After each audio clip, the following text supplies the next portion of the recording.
ದೇಶದ ಪ್ರಜೆಗಳನ್ನ ಆಳಲು ಶಾಸಕಾಂಗ, ಪ್ರಜೆಗಳಿಗಾಗಿ ನ್ಯಾಯ ಒದಗಿಸುವ ನ್ಯಾಯಾಂಗ, ಜನರಿಗಾಗಿ ಕೆಲಸ ಮಾಡುವುದು ಕಾರ್ಯಾಂಗ. ಅಖಂಡ ಭಾರತ ಕೋಟಿ ಕೋಟಿ ಪ್ರಜೆಗಳಿಗೂ ದೇಶದ ಜವಾಬ್ದಾರಿಯನ್ನ ಅಧಿಕೃತವಾಗಿ ನೆನಪು ಮಾಡುವ ಶುಭ ದಿನವೇ ಗಣರಾಜ್ಯೋತ್ಸವ ದಿನ. ಎಲ್ಲರಿಗೂ ಶುಭ ಮುಂಜಾನೆ ಮತ್ತು ಗಣರಾಜ್ಯೋತ್ಸವ ದಿನದ ಹಾರ್ದಿಕ ಶುಭಾಶಯಗಳು. ನಮ್ಮ ದೇಶವು ಸ್ವತಂತ್ರ ಗಣರಾಜ್ಯ ರಾಷ್ಟ್ರವಾದ ಐತಿಹಾಸಿಕ ಕ್ಷಣವನ್ನ ನೆನಪಿಟ್ಟುಕೊಳ್ಳಲು ಈ ಗಣರಾಜ್ಯೋತ್ಸವ ದಿನವನ್ನ ಆಚರಿಸಲಾಗುತ್ತಾ. ನಮಗೆಲ್ಲ ತಿಳಿದಿರುವಂತೆ ನಮ್ಮ ಭಾರತಕ್ಕೆ 1947 ಆಗಸ್ಟ್ 15ರಂದು ಸ್ವಾತಂತ್ರ್ಯ ಸಿಕ್ತು. ಆದರೆ ಭಾರತ ಬ್ರಿಟಿಷರ ಕಾನೂನುಗಳಿಂದಲೇ ಆಡಳಿತ ನಡೆಸುತ್ತಿತ್ತು. ಹೀಗಾಗಿ ಭಾರತದ ಹಲವಾರು ನಾಯಕರು ಸೇರಿ ತಮ್ಮ ಪರಿಶ್ರಮದಿಂದ ಸಂವಿಧಾನವನ್ನ ರಚಿಸಿದ್ರು. ಇದನ್ನ ನವೆಂಬರ್ 26, 1949ರಂದು ಅಂಗೀಕರಿಸಿ ಮುಂದೆ 1950 ಜನವರಿ 26ರಂದು ಜಾರಿಗೆ ತರಲಾಯಿತು. ಹಾಗಾದ್ರೆ ಈ ಸಂವಿಧಾನದ ರಚನೆ ಹಿಂದಿರ್ತಕ್ಕಂಥ ಇತಿಹಾಸ ಏನು, ಅದು ಹೇಗೆ ರಚನೆ ಮಾಡಿದ್ರು ಅನ್ನೋದನ್ನ ಹೇಳೋದಾದ್ರೆ, ಸಂವಿಧಾನ ಭಾರತದ ಜನರನ್ನ ಆಳುವ ಒಂದು ಸರ್ಕಾರದ ಮೂಲ ರಚನೆಯಾಗಿದೆ. 1927 ಮುಂಬೈಯಲ್ಲಿ ನಡೆದ ಕಾಂಗ್ರೆಸ್ ಸಮ್ಮೇಳನದಲ್ಲಿ ಮೋತಿಲಾಲ್ ನೆಹರು ಅವರು ಸಂವಿಧಾನದ ರಚನೆಯ ಬಗ್ಗೆ ನಿಲುವಳಿಯನ್ನ ಮಂಡಿಸ್ತಾರೆ. ಇದನ್ನಾಧರಿಸಿ ಕಾಂಗ್ರೆಸ್ ಪಕ್ಷ 1928ರಂದು ಸರ್ವಪಕ್ಷ ಸಭೆಯನ್ನ ಕರೆಸಿ ಒಂದು ಸಮಿತಿಯನ್ನ ರಚಿಸಿದರು. ನೆಹರು ಅವರು ಕೊಟ್ಟಂತಹ ವರದಿಯು ನೆಹರು ವರದಿ ಎಂದು ಪ್ರಖ್ಯಾತ ಆಗುತ್ತಾ. ಮುಂದೆ 1933ರಲ್ಲಿ ಹರಿಹರಪುರದ ಕಾಂಗ್ರೆಸ್ ಸಮ್ಮೇಳನದಲ್ಲಿ ಹಾಗೂ 1940ರ ರಾಮ್ಗಢ್ ಸಮ್ಮೇಳನದಲ್ಲಿ ಪ್ರಜಾಪ್ರತಿನಿಧಿಯನ್ನ ಹೊಂದಿದ್ದ ಕಾರಣ ಅಲ್ಲಿಯೂ ಕೂಡ ಸಂವಿಧಾನ ರಚನೆಯ ಪ್ರಸ್ತಾಪವನ್ನ ಮಾಡಲಾಗ್ತೈತಿ. 1942 ಕ್ರಿಪ್ಸ್ ಆಯೋಗ ಭಾರತೀಯರನ್ನೊಳಗೊಂಡಿದ್ದ ಕಾರಣ ಸಂವಿಧಾನ ರಚನಾ ಸಭೆಯ ಒಂದು ಸಮಿತಿಯನ್ನ ಆಯೋಜನೆಯ ಒಂದು ರೂಪಿಸಲಾಗುತ್ತ. ಆದರೆ ಬ್ರಿಟಿಷರಿಗೆ ನಮ್ಮ ಭಾರತಕ್ಕೆ ಸ್ವಾತಂತ್ರ್ಯ ಕೊಡುವಂತಹ ಉದ್ದೇಶ ಇನ್ನೂ ಸಂಪೂರ್ಣವಾಗಿರಲಿಲ್ಲ. ಹೀಗಾಗಿ ಬ್ರಿಟಿಷರ ಅಡಿಯಲ್ಲೇ ನಮ್ಮ ಸಂವಿಧಾನದ ಪ್ರಸ್ತಾಪ ಮಾಡಲಾಗುತ್ತ. ಬ್ರಿಟಿಷರ ಕಾನೂನಾಗಿರ್ಬೋದು, ನಿಬಂಧನೆಗಳನ್ನ ಭಾರತೀಯರು ತೀವ್ರವಾಗಿ ವಿರೋಧಿಸ್ತಾರ. ಹೀಗಾಗಿ ಆ ಸಮಯದಲ್ಲಿ ನಮ್ಮ ಸಂವಿಧಾನ ರಚನೆ ಆಗೋದು ಸ್ವಲ್ಪ ನಿಧಾನವಾಗ್ತತಿ. ಈ ಮಧ್ಯದಲ್ಲಿ 2ನೇ ಮಹಾಯುದ್ಧ ನಡೆದಿ. ಈ ಯುದ್ಧದ ನಂತರ 3 ಬ್ರಿಟಿಷ್ ಅಧಿಕಾರಿಗಳು ನಮ್ಮ ಭಾರತದ ಸ್ವಾತಂತ್ರ್ಯದ ಬಗ್ಗೆ ಮಾತನಾಡೋಕ ಮತ್ತು ಸಂವಿಧಾನದ ರೂಪರೇಷೆಗಳನ್ನ, ಕೆಲ ವಿವರಗಳನ್ನ ಅವರು ಸ್ಪಷ್ಟಪಡಿಸ್ತಾರ. ಈ 3 ಅಧಿಕಾರಿಗಳನ್ನ ಕ್ಯಾಬಿನೆಟ್ ಮಿಷನ್ ಅಂತ ಹೇಳಿ ಕರೆಯಲಾಗ್ತತಿ. ಈ ಕ್ಯಾಬಿನೆಟ್ ಮಿಷನ್ ಅವರಿಂದಲೇ ಕರಡು ಸಮಿತಿ ಪ್ರಾರಂಭ ಆಗುತ್ತ.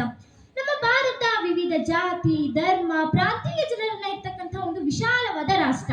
ಅಮೆರಿಕದ ತರ ಯಾರೋ 4 ಜನ ಬುದ್ಧಿವಂತರು ಬಂದು ಕಾನೂನನ್ನ ರಚಿಸಲು ಸಾಧ್ಯವಿರಲಿಲ್ಲ.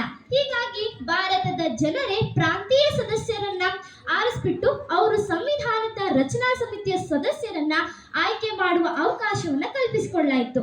ಹೀಗೆ 389 ಸದಸ್ಯರನ್ನೊಳಗೊಂಡಂತಹ ಸಂವಿಧಾನ ರಚನಾ ಸಮಿತಿ ಸಿದ್ಧವಾಗುತ್ತ.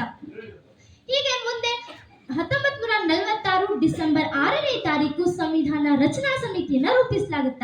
ಅದೇ ವರ್ಷದ ಡಿಸೆಂಬರ್ 11ನೇ ತಾರೀಕು ಅದೇ ಒಂದು ರಚನಾ ಸಮಿತಿಯ ಒಂದು ಸಭೆಯನ್ನ ಮಾಡಲಾಗ್ತತಿ. ಆ ಸಭೆಯ ಒಂದು ಅಧ್ಯಕ್ಷತೆಯನ್ನ ಡಾಕ್ಟರ್ ರಾಜೇಂದ್ರ ಪ್ರಸಾದ್ ಅವರು ವಹಿಸ್ಕೊಳ್ತಾರ. 292 ಸದಸ್ಯರನ್ನೊಳಗೊಂಡಂತಹ ಒಂದು ರಚನಾ ಸಮಿತಿ 93 ಜನ ರಾಜಪ್ರತಿನಿಧಿ, 4 ಜನ ಚೀಫ್ ಕಮಿಷನರ್, ಹೀಗೆ 389 ಜನರನ್ನ ಈ ರಚನಾ ಸಮಿತಿ ಹೊಂದಿರುತ್ತದೆ. ಇದರಲ್ಲಿ ಜವಾಹರ್ಲಾಲ್ ನೆಹರು, ಡಾಕ್ಟರ್ ರಾಜೇಂದ್ರ ಪ್ರಸಾದ್, ಶ್ಯಾಮ್ ಪ್ರಸಾದ್ ಮುಖರ್ಜಿ ಹಾಗೂ ಇನ್ನುಳಿದ ತಜ್ಞರು ಕೂಡ ಇದ್ರು. ಹಾಗೆ ಈ ಒಂದು ರಚನಾ ಸಮಿತಿಯಲ್ಲಿ ಅತ್ಯಂತ ಮುಖ್ಯವಾದ ಜವಾಬ್ದಾರಿಯನ್ನು ವಹಿಸಿಕೊಂಡವರು ಅಂದ್ರೆ ಡಾಕ್ಟರ್ BR ಅಂಬೇಡ್ಕರ್ ಮತ್ತು ಅಲಾಡಿ ಕೃಷ್ಣಸ್ವಾಮಿಯವರು.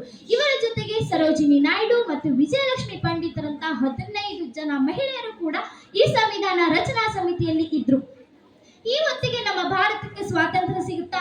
ಆಗ ನಮ್ಮ ಭಾರತದ ಸಂವಿಧಾನದ ರಚನೆ ತನ್ನ ವೇಗವನ್ನ ಪಡ್ಕೊಳ್ಳುತ್ತಾ. ಆನಂತರ ಕರಡು ಸಮಿತಿ ಒಂದು ಸಮಿತಿ ರಚನೆ ಆಗ್ತತಿ. ಅದರ ಅಧ್ಯಕ್ಷತೆಯನ್ನ ಡಾಕ್ಟರ್ BR ಅಂಬೇಡ್ಕರ್ ಅವರಾಗಿ ನೇಮಕಗೊಳ್ಳುತ್ತ.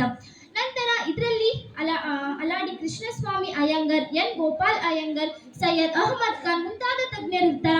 ಹಲವಾರು ಪರಿಶೀಲನೆ, ತಿದ್ದುಪಡಿಗಳು, ವಿಧಿಗಳನ್ನ ಅಳವಡಿಕೆ ಮಾಡುವುದರ ಮೂಲಕ 1949 ನವೆಂಬರ್ 26ರಂದು ನಮ್ಮ ಸಂವಿಧಾನ ಭಾರತದ ಮೊದಲ ಪ್ರಧಾನಿಯಾದ ಜವಾಹರ್ಲಾಲ್ ನೆಹರು ಅವರಿಂದ ಅಂಗೀಕಾರ ಆಗುತ್ತ. ಮುಂದೆ ಅಧಿಕೃತವಾಗಿ ಜನವರಿ 26, 1950ರಂದು ಅದು ಸಂವಿಧಾನ ಜಾರಿಗೆ ಬರ್ತೈತಿ. ಅದೇ ನಾವಿವತ್ತು ಆಚರಿಸ್ತಾ ಇರುವ ಗಣರಾಜ್ಯೋತ್ಸವ. ಇಷ್ಟು 2 ವರ್ಷ 11 ತಿಂಗಳು 18 ದಿನಗಳ ಕಾಲಾವಧಿ ಮೂಲಕ ರಚಿಸಿದಂತಹ ಸಂವಿಧಾನ ಇಷ್ಟೆಲ್ಲ ಹಿಂದಿನ ಒಂದು ಇತಿಹಾಸ ಮತ್ತು ಪರಿಶ್ರಮದಿಂದ ಇವತ್ತು ಇವತ್ತು ಸಂವಿಧಾನ ನಡೆದೈತಿ. ಆ ಸಂವಿಧಾನದಿಂದ ಇಡೀ ಭಾರತ ನಡೀತಿದೆ. ಸಂವಿಧಾನ ಸತ್ತವರ ಬಗ್ಗೆ ಬರೆದಿರುವ ಚರಿತ್ರೆ ಅಲ್ಲ, ಅದು ಜನರ ಬದುಕನ್ನ ಕಟ್ಟತಕ್ಕಂತ ಒಂದು ಮಹಾನ್ ಗ್ರಂಥ ಆಗಿದೆ. 77ನೇ ಗಣರಾಜ್ಯೋತ್ಸವ. ಈ ಗಣರಾಜ್ಯೋತ್ಸವ ಅತ್ಯಂತ ವಿಶೇಷವಾದಂಥ ಗಣರಾಜ್ಯೋತ್ಸವ. ಯಾಕಂದ್ರೆ 1875ರಲ್ಲಿ ಬಂಕಿಂ ಚಂದ್ರ ಅವರು ಒಂದೇ ಮಾತರಂನ ಬರೆದಿದ್ರು. ಅದು ಈ ವರ್ಷಕ್ಕೆ 150 ವರ್ಷವನ್ನ ಅದು ಪಡ್ಕೊಂಡೈತಿ. ಅದು ನಮಗೊಂದು ಗೌರವದ ಒಂದು ಕ್ಷಣ ಆಗೈತಿ. ಹಾಗಾಗಿ ಆ ಒಂದೇ ಮಾತರಂನ 150 ವರ್ಷದ ಸಂಭ್ರಮದಂದು ಈ ಗಣರಾಜ್ಯೋತ್ಸವ ನಡೀತಿದೆ ಅಂತ ಹೇಳಬಹುದು. ಕೈ ಮುಗಿದು ಓಟು ಕೇಳುತ್ತಾರೆ ಅಂದ್ರೆ ಆ ಓಟಿಗೆ ಬೆಲೆ ಕಟ್ಟಲಾಗದು. ಸಂವಿಧಾನವನ್ನ ರಕ್ಷಣೆ ಮಾಡಿ ಪ್ರಜಾಪ್ರಭುತ್ವವನ್ನ ಉಳಿಸೋಣ, ಸೂಕ್ತ ನಾಯಕರನ್ನ ಆರಿಸೋಣ ಅಂತ ಹೇಳ್ತಾ ನನ್ನ ಭಾಷಣಕ್ಕೆ ವಿರಾಮ ನೀಡ್ತೇನೆ.